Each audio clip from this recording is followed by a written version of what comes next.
మొదటి నుంచి మాకు సిట్ మీద ఎందుకు నమ్మకం లేదు అంటే తన పరిధిలో ఉన్న సిట్ ని చంద్రబాబు నాయుడు వేస్తే ఆల్రెడీ తను ఒక జడ్జిమెంట్ ఇచ్చేశాడు కాబట్టి దానికి లోబడే అధికారులు అబద్దాలు మాట్లాడతారు, నిజాలు చెప్పరు.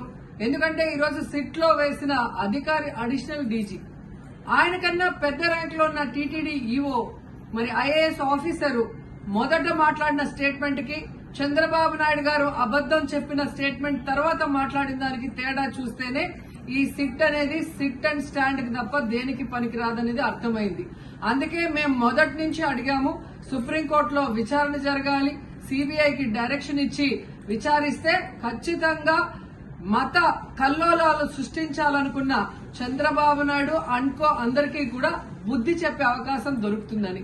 సో ఈ రోజు విచారణ స్టార్ట్ అయింది. దీన్ని సిబిఐకి అప్పచెప్పి సిట్టింగ్ జడ్జి పర్యవేక్షణలో మరి విచారణ జరిగితే ఖచ్చితంగా హిందువుల మనోభిప్రాయాల్ని గౌరవించిన వాళ్ళం అవుతాం, పునరుద్ధరించిన వాళ్ళం అవుతాం. లేకపోతే చంద్రబాబు నాయుడు వేసిన ఈ నింద పవిత్రమైన లడ్డూని తినాలా వద్దా, దీంట్లో కలిసిందా లేదా అన్న అనుమానంతోనే భక్తులందరూ కూడా ఈరోజు లడ్డూ తినకుండా వెళ్లిపోతుంటే ఒక తిరుపతి అమ్మాయిగా చాలా బాధేస్తుంది.